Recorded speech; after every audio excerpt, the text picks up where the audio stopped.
We miss the mountains. Of course, I've lived in the valley all my life, except for 2 years, and I do miss the mountains, especially in early morning in the summer, when you can look out and the mountains just seem to have grown overnight. They just tower above you when you get that deep Alberta blue sky. It's just, you can't beat that, and I do miss that. But I don't miss the minus 30 and having to start the snowblower. I don't miss that at all. When we can walk out and the worst day we have is a light jacket. And we still see mountains. We do. We see American mountains, though. In Washington. You know, that was a pretty hard thing. And to be honest, that was probably the deciding factor to leave. We had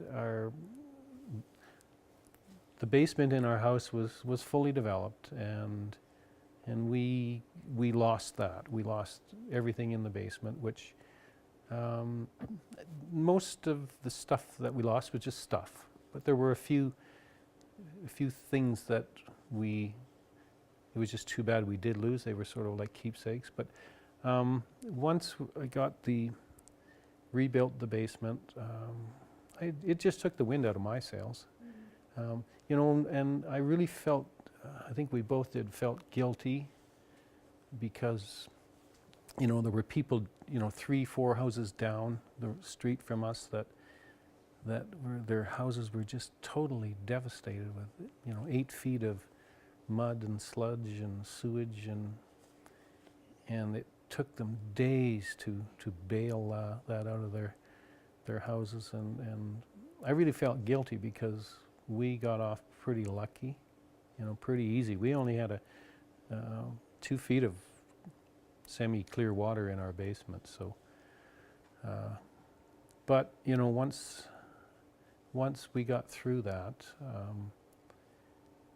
we stayed in the school, the evacuation center, and we stayed there for a couple of nights, and I couldn't be in the Army if that's the way they sleep, is on these cots. I just couldn't do that for more than, so, and by that time they deemed our house okay.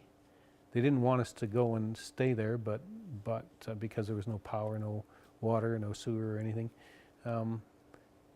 But I couldn't stay in the school anymore, and so we ended up going back and staying in the house, which was okay. You just had to throw an extra blanket on the bed at night,